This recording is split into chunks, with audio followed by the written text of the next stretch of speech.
instead you get to you get to hear Josh Herndon um, bring his story and stories from Romania. I had the privilege of traveling to Romania. Some of you will remember about 4 years, just coming up on 4 years. We finally figured out 4 years ago. I lost a whole year, but that was probably because of COVID. I just lost a whole year. Um, but you supported me in going to Romania to be with the Herndons and to not just hear about what they're doing, but to actually see it, participate on a tiny level, and be connected with them. And I have had the very unique privilege of hanging out with them yesterday and last night and now this morning. So you are going to really, really love hearing these stories. And I did this last night in LaPorte. I encourage the folks, don't just listen with your ears and with your mind. Listen with your heart to these stories. They will challenge you in what you think you know about what missions are. They will put things into perspective as far as what we face here in the United States as Christians. It really will put things into perspective if you'll let it and if you'll listen. So I want to introduce Josh, his wife Shannon, his lovely wife, his daughter Karis, and Caden is somewhere. He might be at the table. What? He's at the table. Okay. Thank you, Caden, for being at the table. I hope you can hear me out there. But again, welcome him warmly, as I know only Southlake can do, and enjoy what he has to say. Thank you. Yeah, my children have gotten very good at disappearing whenever we go somewhere. I think it's evidence that we spend too much time together. So I assume he's still here. He might have taken the car somewhere. He's only 14, so that might be a problem. But one problem at a time, right? We'll deal with that. We'll deal with that later. Ministry in Europe has looked very different, as you can possibly imagine, that when you go to a place where the stories of Christ kind of originated and have moved over to here hundreds of years ago, that people over there probably understand what the gospel is, have heard the stories of Jesus, and know about God. And so we've had to find creative ways to share that good news, to share those stories with people who already know the story, to find ways to build community, to build inroads with people in different parts of the country where we live.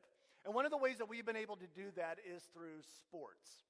And we found that when we introduce new sports that the kids have never played before, that there is a different type of reception that happens.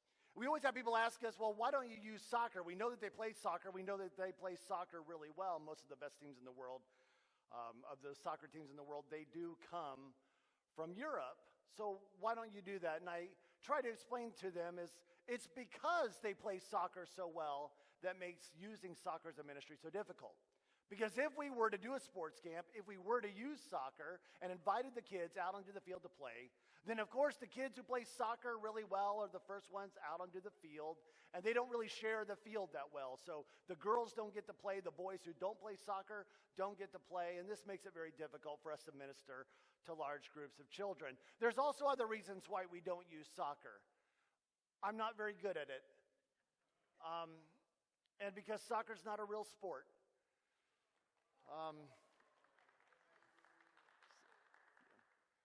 So there's people who understand that. So what we do is we use real sports, specifically American football and baseball. And you can probably imagine the chaos that ensues when you advertise for a sports camp there and we say, okay, we're going to have 40 to 50 kids, and we end up having 100 to 120. And it's very difficult for us to tell kids no, they can't come. And so we try to bring all of these kids onto the field, and you're probably counting in your head, well, none of these sports can take 120 kids. Well, we've tried. And that baseball outfield gets really crowded by the time that 60th kid gets out there. You can probably also imagine just how chaotic it is when we begin to bring out the equipment that these children have never used before. So we bring out the bats and the balls and the gloves and the helmets, and we tell kids not to touch them until we explain what they're there for. Now, it's been a long time since we've been in the States. I don't know how well American kids listen. Probably about as well as Romanian, Spanish, and Greek kids do. So you can probably imagine that the first thing they run to are the bats, begin to pick them up and swing them just inches from their siblings' heads. We've also had to explain just how hard a baseball is. And they quickly find this out as the first kid who runs to first base, everyone tries to peg him, and baseball turns into dodgeball. I could keep telling you stories about just how problematic teaching new sports is to kids in Europe, but I don't have to explain it because I have a video to show you. So if you could cue up that first video, we call this Terror in Transylvanian Turf.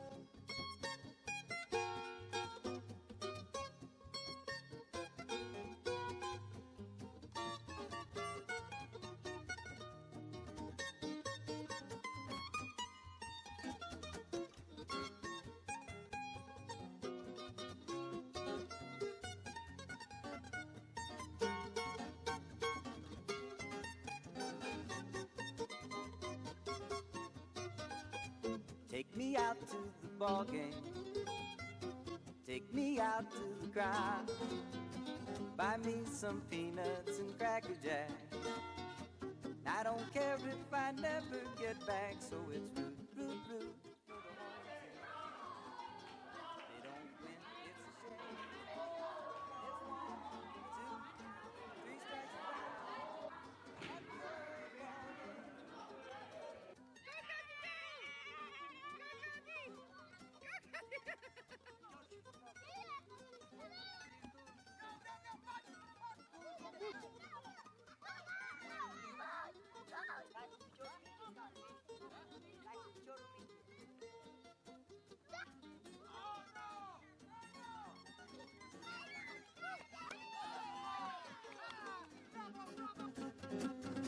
Take me out to the ball game.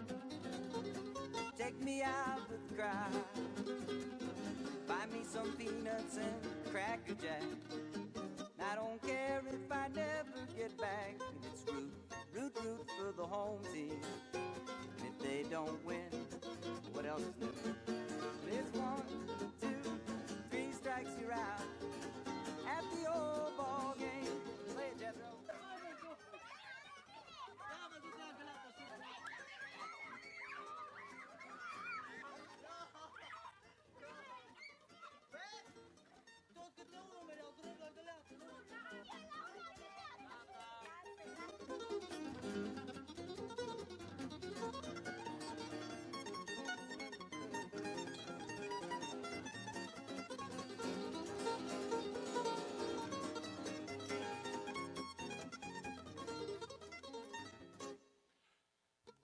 Those kids get running really fast at the end of camp. We really try to wrap it up as things get complicated, as you can see. I try to always have my family behind me when I'm speaking. It makes me feel like I'm not alone. No matter where we go, where we travel, we always try to take a picture of our family together, just the 4 of us. And then my wife always looks at me and says, now it's time for a good picture. And I know that's my cue to get out and take a picture of the 3 of them. So I want you to pray for my family. It's been a difficult time. We've been here in the States since the middle part of January, and that's a lot of time for the 4 of us to be alone in our vehicle on the road, traveling all over the country from church to church. And it's been a lot of time. Just that vehicle gets smaller by the day. That's not why I want you to pray for my kids. They're traveling around with perfect parents, so they don't need prayer for that. But I do want you to pray for them because they have had to spend considerable time with Shannon's parents, with my in-laws over in Newport, Oregon. And I feel bad that they've had so much time with my in-laws. After 4 years of ministry in Transylvania, I bring them all the way back here, and again, they're stuck with a blood-sucking monster. Things in our family have changed since the last time we were home. I guess we were in the States back in 2019 was the last time we were here, and a lot has changed for our family. Many members of our family have joined us on the mission field. Well, they haven't joined us. I mean, they're not like with us. Well, they're with us. They're not dead. I'll start over. Members of our family have also become missionaries with the Church of the Nazarene. Shannon's parents, my in-laws, after 40 years of pastoral ministry, felt like God was calling them into a new chapter in their life. And so they began praying about what that would look like and felt like God was calling them into missions. At the time, we were serving in the country of Greece, and they felt like they were being called to serve with us there. But when World Mission heard that they had 40 years of pastoral ministry and my father-in-law had his doctorate degree, they thought that there was a better place for them much further away from us. They sent them all the way over to Sri Lanka, the island nation off the coast of India. So this story had a great beginning. But then as we moved from Greece to Romania, they wanted to be much closer to us and moved from Sri Lanka to Bulgaria, the country just south of Romania, much, much closer to us. And this is what we call a plot twist or a crisis moment in our narrative. My mother-in-law, she gets invited back to the U.S. for a wedding because someone still likes her. I'm just kidding, it's family, it doesn't count. While she's on the plane coming back to the U.S., the entire world shuts down. That is the beginning of the quarantine, of the pandemic. So she lands in Texas and she is trapped there for months and months, 6,300 miles away from us in Romania and her husband in Bulgaria, which is what happens when Shannon's dad and I pray the same prayer. They were separated for about a third of a year, which I can only imagine was not long enough. The result of that is that they have since retired from missions. So what used to be a 6-hour drive to get to us is back to being a 15-hour flight for them. I tell you that to let you know that things in the world are improving. My sister Sarah and her husband Camilo and their 3 children are also missionaries in the Church of the Nazarene, and they've been serving in the country of Equatorial Guinea.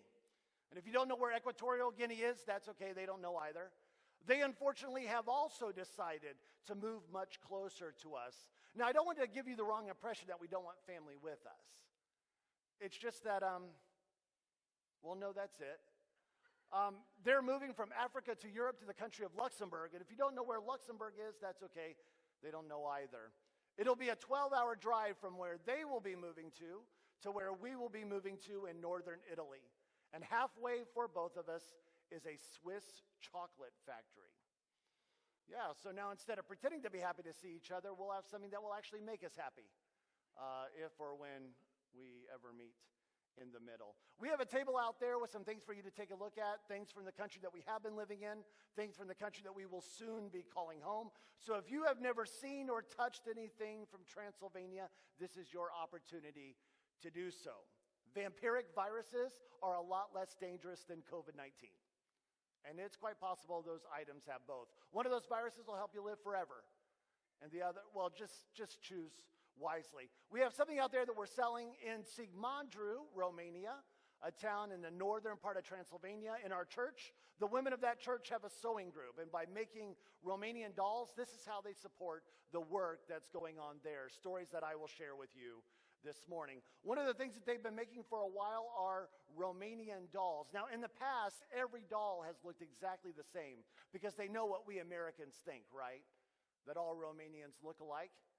Well, we decided to help you out. Now we have dolls with different hair colors, different outfits, made with love by our Nazarene sisters thousands of miles away, and with the blood, sweat, and tears of people that we love very much. More blood than sweat and tears, because that's how we roll in Dracula's homeland.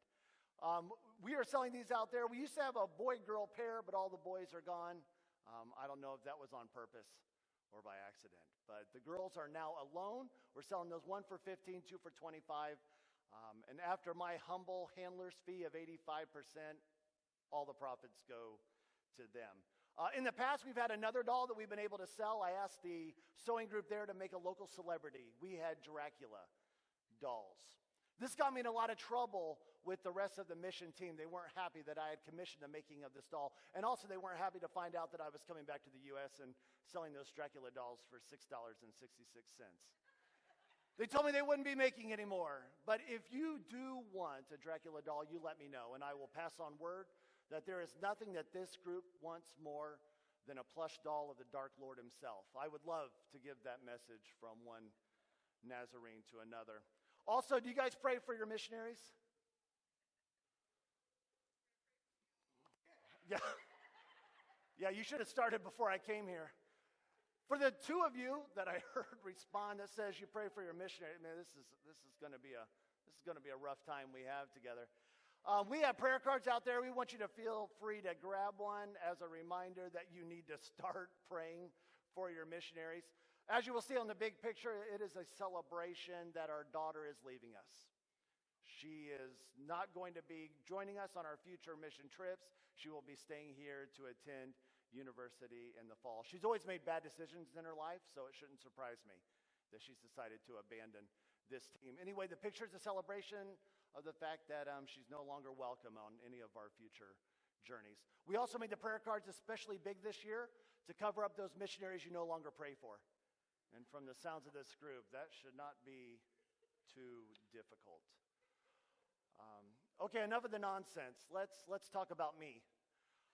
The beard is a fairly new thing for me. I started growing it in Greece. It was a very cold winter when we were living there. We were living in the city of Panorama, a suburb of Thessaloniki. Pipes froze, they burst. We had no running water for a week, so I couldn't shave, and I just let it grow, and stuff started to grow. And then I would just cut it in the spring when it started getting warm. I did that for a few winters, even the winter before the start of the pandemic, and then, of course, with the quarantine, and we were quarantined for much longer than all of you here, I decided that we weren't going anywhere, so I just might as well let it go. But I started to realize that after we were released from our prison homes there, that the beard gave me powers that I didn't have before. I started to notice that people came up to me on the streets and started confessing their sins, as they do the bearded Orthodox priests that are there. Okay, well, not exactly, but I could tell that they wanted to. It's just that I have a face that says, no, thanks, I'm not interested. I also noticed that the guys who were interested in my daughter before the pandemic were all of a sudden terrified of me. So, yeah, I was keeping it.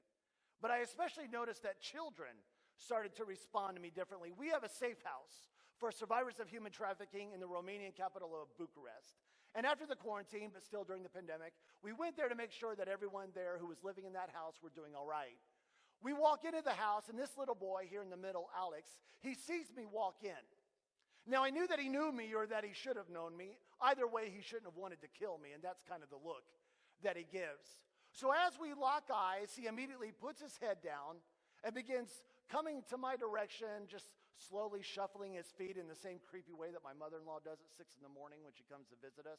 He makes his way up to me, stares up, and whispers something. I don't hear what he's saying, so I ask him to repeat, and he does. I still don't hear him. So I get on my knees right in front of him, eye to eye with the shy little beast, and I ask him to repeat once more what he said. He looks me in the eyes and says, "Ești Moș Crăciun?" Are you Old Man Christmas? And so while I begin mentally drafting the letter that I'm going to write to the real Santa about how this kid now deserves absolutely nothing, he just moves into the wish list portion of this visit. He says that he wants a drone. Nothing big, nothing fancy, just something that he can fly around the safe house. The same safe house filled with 15 women, 3 infants, and this group of small kids. Now, I would love to give Alex a gift that makes everyone around him miserable. But I chose not to. I hope he's enjoying that priceless piece of coal instead. You know, any kid his age can do just as much damage with that if he's talented. So here's hoping. You know, when I think about these kids, when I think about their moms, when I think about the people that our churches are ministering to there in Romania, I think about how the pandemic has affected all of them differently. Some of them have really thrived during this time of limited contact, and there's others like me who have really struggled. I think about the older women who attend our church in Bucharest, who come to the church for many reasons, but one of those reasons being to escape the abuse that they are facing at home. And all of a sudden, a pandemic closes that door, and now they're trapped there, victims of abuse. But then I think about our younger women who were victims of human trafficking before the pandemic, but because of the pandemic, saw their slave quarters closed, giving them just enough time to escape, and now those young women are free, victims of abuse no longer. But then I think about our little girls up in Sigmandru in northern Transylvania, who always had the watchful eyes of those within the church to make sure that they were safe and cared for. And all of a sudden, they no longer had that because of a pandemic. They are little girls married off to their teenage boyfriends during this time. And now they too are trapped, victims of lost childhoods and domestic violence. I want to tell you some of their stories. I want to tell you where we've seen God working, but also where we still need to see him work. But more importantly, I want to introduce you to members of my family. And because they're members of my family, they are now members of your the family of God. I want you to know that some of these stories have happy endings, and some of them don't. But we have been able to see the grace and love and faithfulness of our Creator through each and every one of them. I also want you to know that these are not my stories.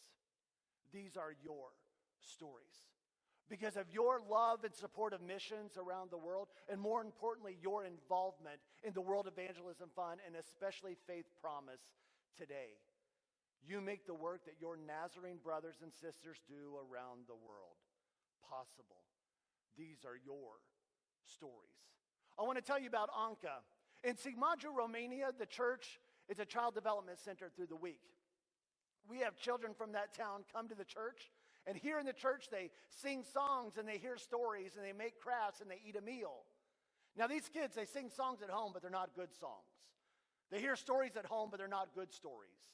Rarely do they make anything at home, and when they do, it's usually with dirty and broken things.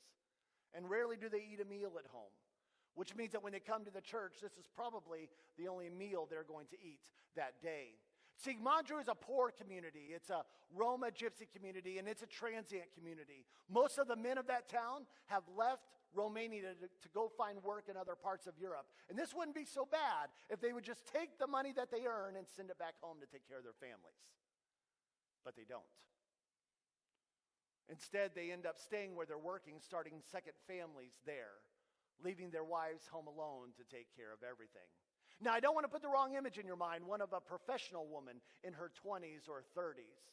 Most of the moms that I am talking about are in their teens and not their late teens.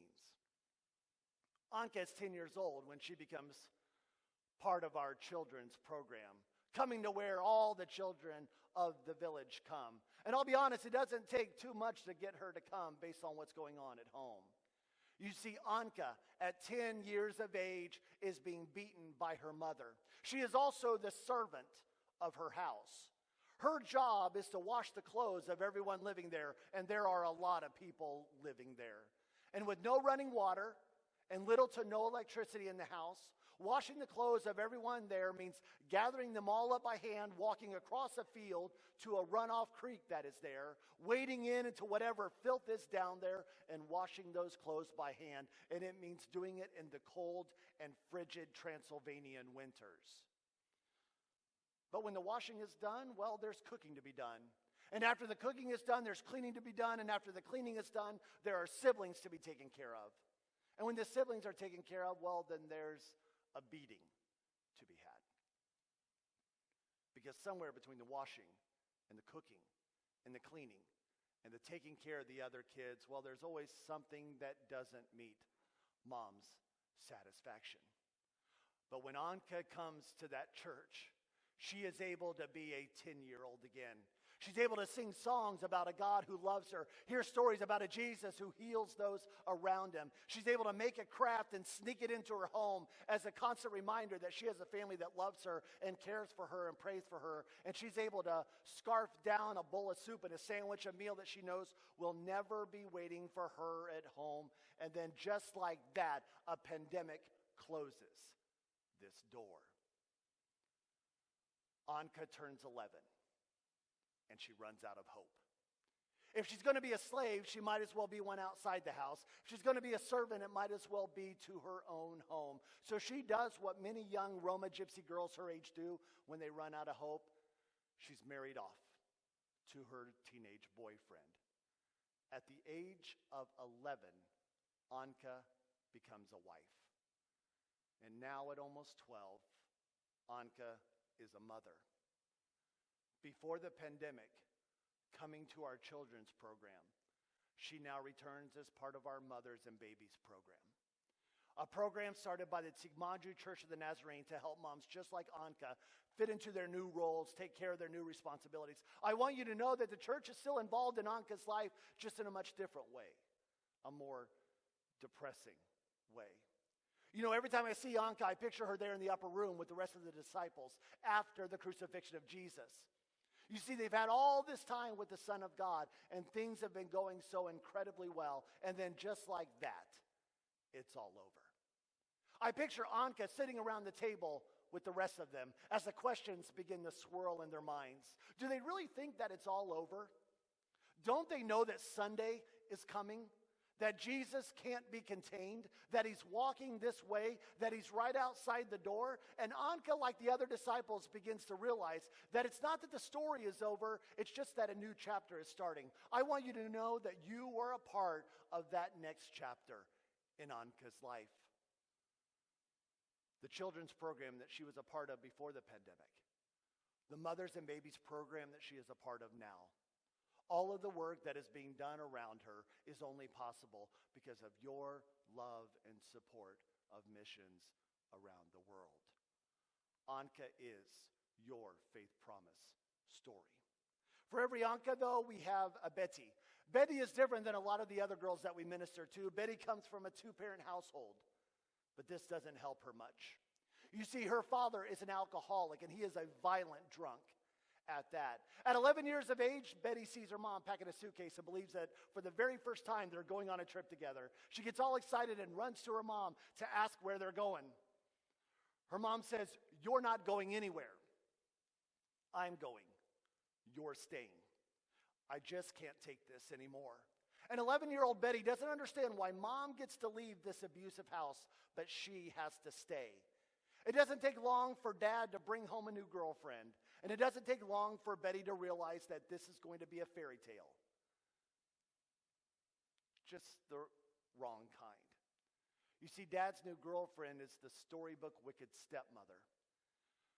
Betty comes home from school one day and sees a small stool sitting by the front door. And she wonders what that's for. She soon finds out. Betty's new job is to come home, take off her backpack and set it on the floor. Then go to the stool, get on her knees facing it, and this is when dad's girlfriend walks in. She then has to take off her shoes, wash her feet, and then this woman slams her foot into the top of Betty's head and screams in her ear, "Do you obey me?" Every single day for 4 years. Betty finally reaches an age where she is able to work outside of the house, and man, she couldn't be more excited to leave. As soon as she starts her new job, though, a young man begins to notice her. It's the way that she laughs that gives it away. This young man begins doing everything he can to try to get her to separate her from her family, and based on the abuse at home, this isn't very difficult to do. By the end of that first week, Betty is being trafficked by that young man.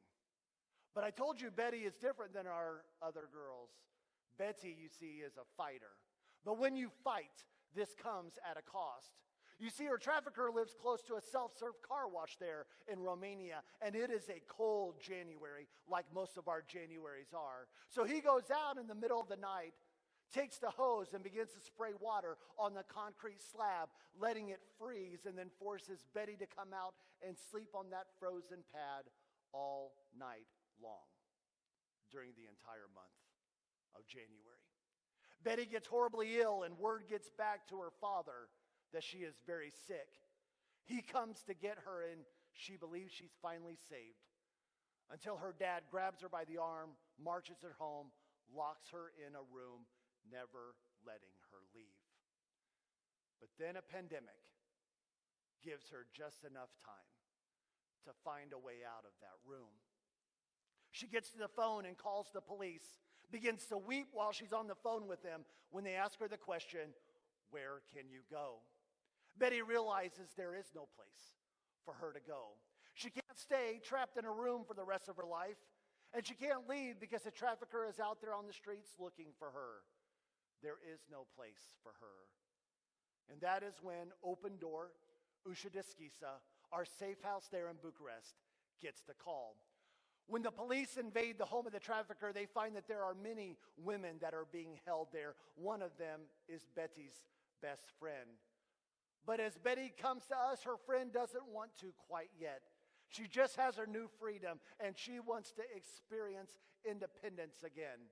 Betty comes, and she in this house she's safe, and she is warm, and she is fed. But before the trafficker is before he's caught, he finds Betty's best friend and kills her. It's here in this house that Betty is able to hear for the first time the story of Jesus Christ. Not even knowing what it means, she hears about this story and gets all excited about the story of salvation. What's amazing is she doesn't hear about Jesus from the pastor of our local Nazarene church because it's the pandemic and he's trapped at home. She doesn't hear about Jesus from me. I'm trapped in my own home miles and miles away. She hears about Jesus Christ from one of our other human trafficking survivors, Kati, who came to Christ as soon as she came to this house. Kati has become the spiritual leader of that home. Tells Betty about Jesus. Our church in Bucharest was able to open for 2 weeks before we were forced by the government to close again, and those 2 weeks were enough. As Betty decides that she wants to be baptized into this new faith, that she wants to publicly declare her newfound faith in Jesus.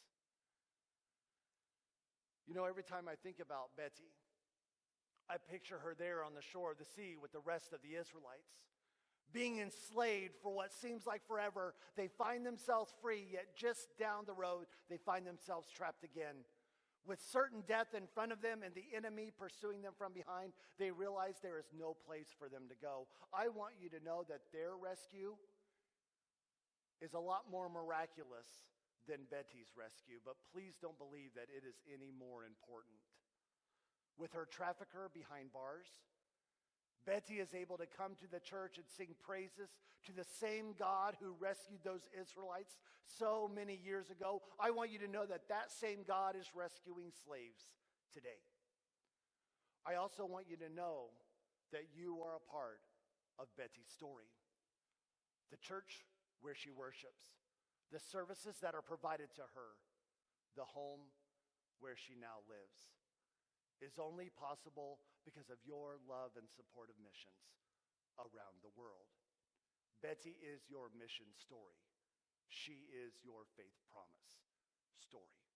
Tamea lives up in northern Transylvania with her father and many other people in this one-room house.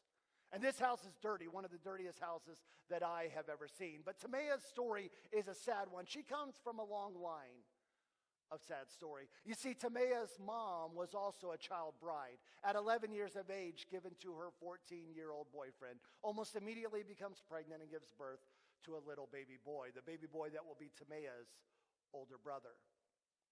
But Tamea's mom, she's an 11-year-old. And she longs to do what other 11-year-old girls do, but knows that she needs to take care of this newborn baby in her arms. It is another cold winter there in Transylvania. So Tamea's mom goes to the little iron stove that sits there in the corner of the room, starts a fire, and then lays her baby on the floor in front of it to keep it warm, then runs out and watches the boys play in the field. Tamea's mom should have made sure that the fire took. She didn't. She comes back inside the house and finds her baby frozen to death on the floor. Tamea's mom ends up having 12 children and doesn't stick around to take care of any of them. Tamea grows up believing that there is no one in her life who loves her, no one who cares about her, until she starts walking the dirt roads of that town and hears that there is a place down another dirt road through the wide iron fence, a place where the children of the community come. They walk in and they sing songs. They hear stories. They make crafts. They eat a meal. Tamea becomes a part of our children's program, learning about Jesus there. Every time the doors are open, she finds herself there in our church and then goes home to a house covered in walnuts. Walnuts that she is forced to spend the weekend searching for in the bear-infested woods of Transylvania. But at least she knows there's a family who loves her, who cares for her, who prays for her. Until all of a sudden a pandemic closes that door. Tamea also runs out of hope and unfortunately becomes her mother.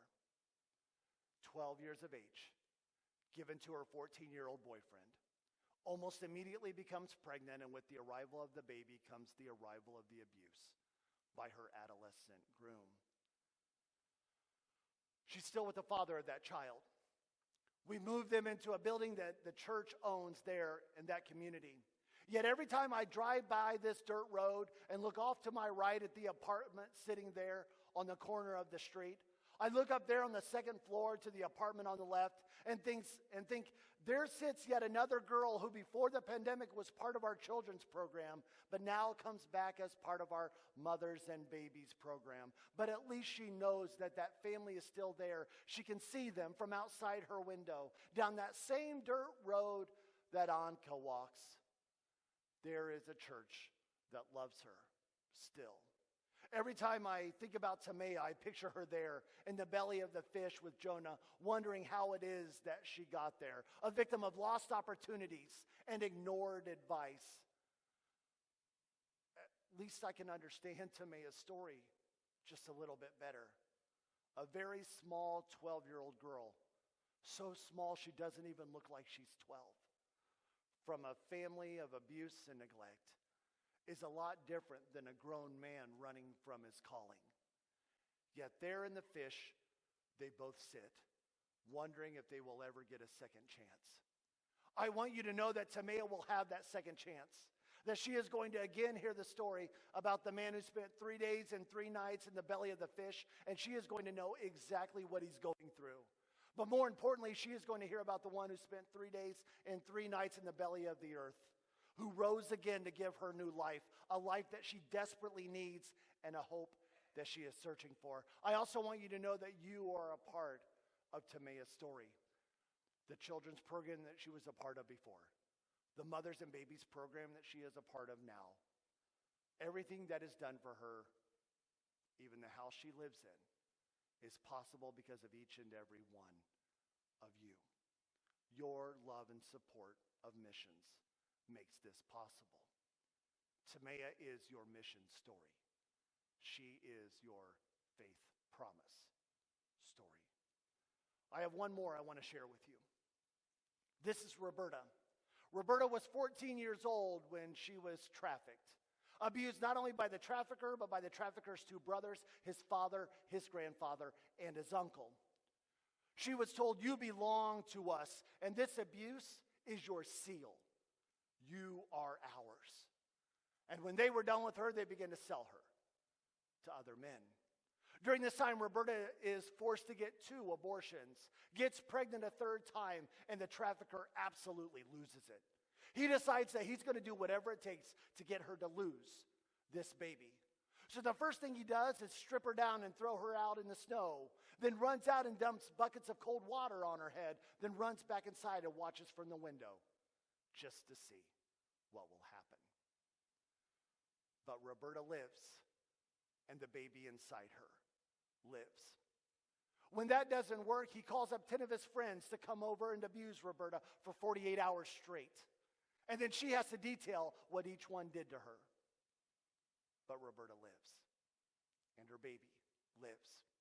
When that doesn't work, he begins to shove her into the corner of furniture, leaving marks and scars on her body that exist to this day. But Roberta lives, and her baby lives. She tries to escape, and the sister of the trafficker grabs her by her hair in the yard, drags her back inside where they tie her to a chair for 2 days. No food, no water, no bathroom breaks, but Roberta lives, and her baby lives.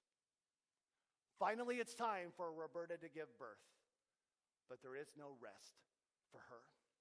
Even as she recovers, she's forced to work in the fields during the day, and then her trafficker drives her to clients at night, never allowed to leave that house with her baby in her arms.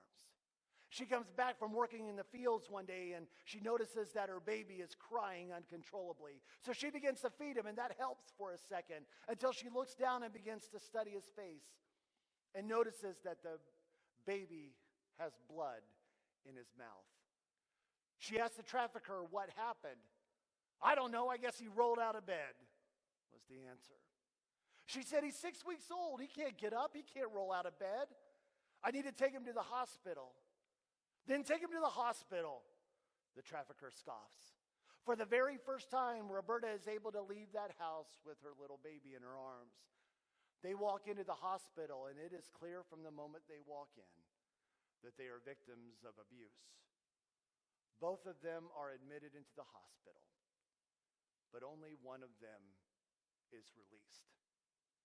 You see, it's found that Roberta's baby has a fractured skull, and pieces of his skull are lodged in his brain. That little baby goes in and out of a coma for a while, but it ends up being just too much for his little body to handle. Roberta comes to us, and the first thing that she has to do is bury her newborn baby boy.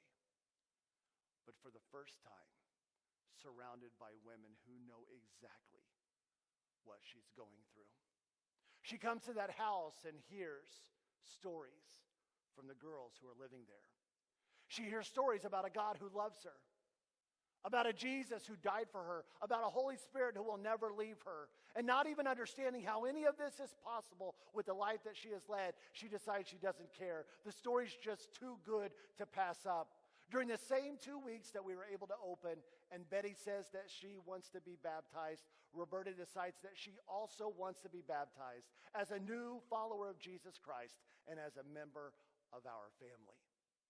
Every time I see Roberta, I picture her there in the prison cell of Joseph in Genesis 39, sold into slavery by those who were supposed to love him most. Joseph is still able somehow to show the love of God to those that God brings into his path. And you know what? Roberta is able to do the exact same thing. She comes into our safe house and sees this little guy. This is Michael, Nicoletta's baby, and Nicoletta's story will have to wait for another day. But Nicoletta's family, they want Michael to be baptized into the Orthodox Church. The problem is that her family is part of her trafficking story. When Roberta hears this, she says, Nicoletta, I don't want you to go to your family. So if it is important for Michael to be baptized in the Orthodox Church, then I want to do it. I want to pay for the church. I want to pay for the flowers. I want to pay for the candles. And Nicoletta doesn't understand. Why do you want to do all of this for my son? She asks. Roberta says, I want to do for your baby boy what I can't do for mine. Those two young women join hands, walk out of our safe house, through the security gate, down the street to the first Orthodox church they come to. They tell their story, and the church is so blessed by it that they offer to cover all of the costs and even call in the choir to sing.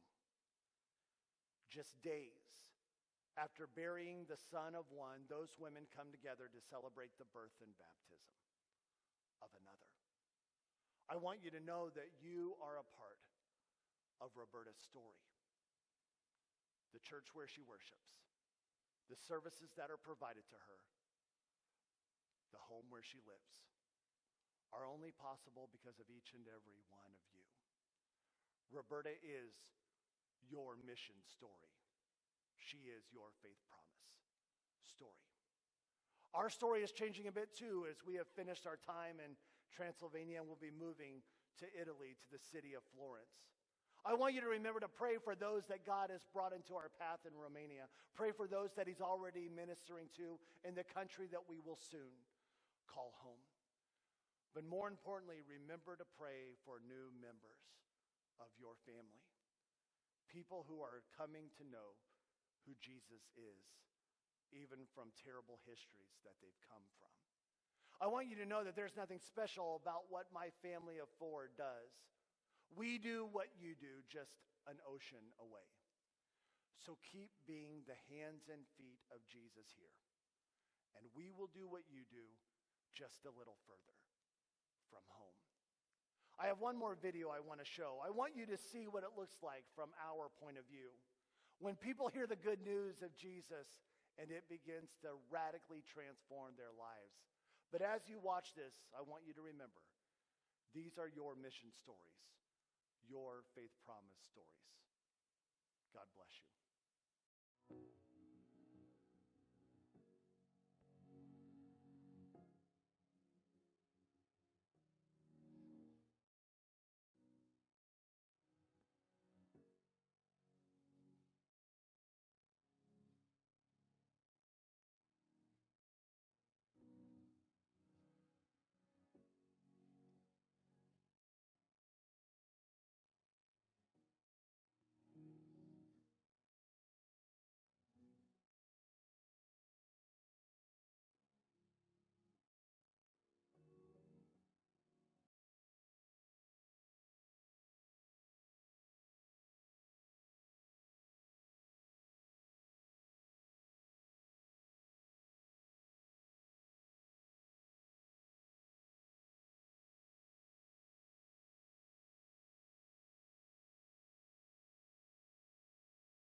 are not here.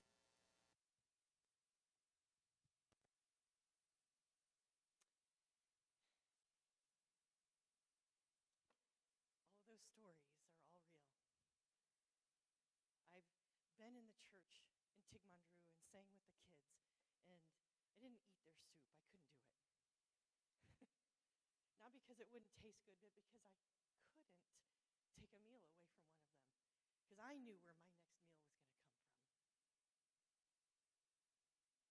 I've been in the church in Sigishwada and met the pastor and his wife and their family, and have heard of their dedication to the people in their city. I've met Magda in Sigishwada, Pastor. She's in Tigmandru, that's right. Magda's in Tigmandru. She and her husband minister to that community so brilliantly, so effectively, so selflessly. And I can't begin to tell you the impact that the Church of the Nazarene has in these places. I never met Roberta, I never met Betty or Tamea or Anka. They came after I was there, but there were girls before them with very similar stories. Very similar stories that were ministered to in very similar ways by the same people. And they were ministered to because of the World Evangelism Fund. And they will continue to be ministered to going forward, even if when the Herndons are in Italy. They will continue to be ministered to because of the World Evangelism Fund. And you folks, all of you here this morning, have the opportunity to participate in that ministry directly through Faith Promise this morning. In your bulletins, you have a little card like this. If you've got a bulletin, you've got a card. Take it out and look at it. Everybody, I want to see him. You're not getting off easy today. I want to see him. Okay? This Faith Promise commitment card gives you the opportunity to support the work of the Church of the Nazarene, not just in Romania, but in other countries where similar work is being done, where work is being done that is consistent with the context that our church finds itself in. And you may say, I can't really give a lot. That's okay, because a little is much when God is in it, right? And we pull it all together throughout the entire denomination and put it into the World Evangelism Fund, which then funds these missions. And maybe you're saying, well, I would love to give, I'd love to give $100, but I don't have $100. Well, that's okay, because this allows you, Faith Promise allows you the opportunity to give $10 a month for the next year. Now, can anybody do the math? What is 10 times 12? 120? So you wanted to give $100. You only give 10 at a time, which is a lot easier to do, isn't it? And you end up giving more than what you anticipated. Or maybe you can give $5 a month. Maybe you can give $50 a month. Maybe you have planned for this all year. I know that some of us are a little more old school. When it comes to Faith Promise, we plan for it and we give it all in one lump sum on Faith Promise Sunday, which is what this is today, right? Along with being Pentecost Sunday, in case any of you forgot. It's also Pentecost Sunday. So you can give weekly, you can give monthly, you can give annually, but indicate it on the big part of the card and drop that into the box out on the well. The little part of the card, tear it off, make note of the commitment that you've made, and put this somewhere where you will not forget what your commitment is, okay? Keep that for yourself, but this card goes in the box on the well. If you're wanting to put in an offering, just a one-time annual offering for Faith Promise, please make sure, whether you do it online or you put it in the well, that you indicate it's for Faith Promise, okay? That's very important. Now, additionally, we get the privilege and the honor of showing how much we love and appreciate the Herndon family. They have been, well, we've known them as our Links missionaries now for quite a while. thanks to the pandemic, we got to keep them a little extra. They've changed that terminology. Now they've been our Care and Connect missionaries. We're getting used to the new terminology. But we have the opportunity as a congregation to love and support their mission as they go from Romania to Italy by doing a love offering. Again, we're going to collect that love offering either at the well or online. You just need to make sure that you indicate that it's for the Herndons. Okay, one way or the other, we just need to know that it's going directly to them. And, I have been away a little while from South Lake, but not so long that I don't remember what a generous congregation you folks are. I've never doubted when we have stood before you and asked for a love offering or faith promise commitments or Easter offerings or Thanksgiving offerings. I've never doubted that the people of South Lake were generous people, and I don't doubt it now. Like I said, I've been away a little while, but not that long. There's some new faces, but the faces that I do know, I know how generous you are. So I'm just trusting that you will listen to the Lord this morning and give what he lays on your heart to give. Again, whether it's for Faith Promise and for the Herndons. Just going to go there and ask you to do both. And with that, this wasn't on the program, but, we're going to roll with it. Pray with me, will you? Heavenly Father, we thank you. I thank you for each person that is here today. Lord, I thank you for the people who couldn't be here for whatever reason. And I ask your deepest and richest blessings on each one. That as they are obedient to the voice that you are speaking to them with, Lord, that they in turn would find a blessing that's beyond their expectations. Lord, go with these people. Go with each one, with people who are watching online, the folks that have joined us that way, Lord. May they also know your deepest blessings. Keep us safe, keep us healthy, and bring us back together in your good time and according to your good will. We pray this in your name. Amen. And now, the Lord bless you and keep you. The Lord make his face shine upon you and be gracious to you. The Lord turn his face toward you